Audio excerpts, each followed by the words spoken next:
So I'm still doing reviews on this older computer. Apologies for that. I haven't had a chance to get my speaker fixed on my speaker, no, microphone fixed on my other computer. So I've seen a couple of movies. I'm going to do them all separately.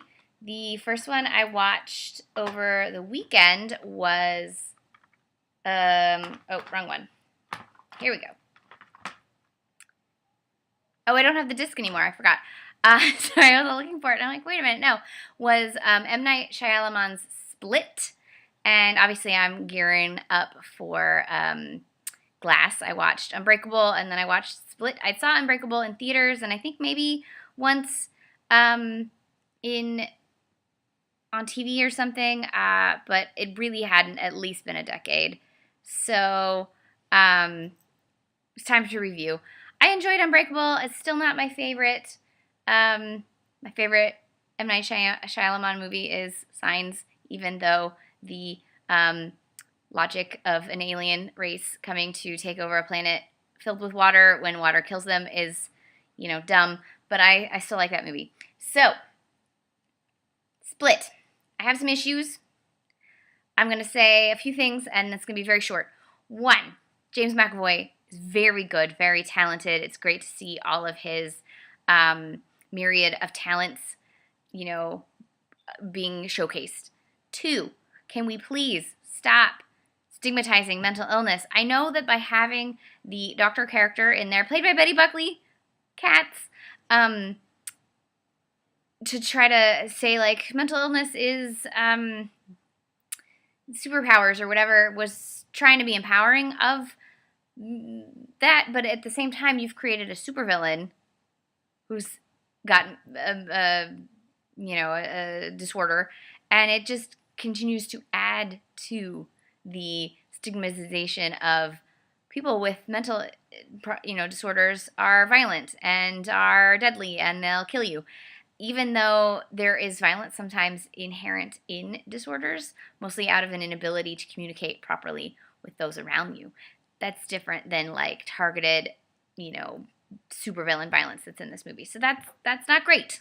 Can we just pivot away from that? And then you had the final girls. There were three of them, played by Anya Taylor-Joy. She was the main one. Haley Lou Richardson, and I'm forgetting the third one's name. Jessica Sula. And yes, slight spoilers. The thing here is that the vapid, dumb ones are the ones that are in the brain of this supervillain.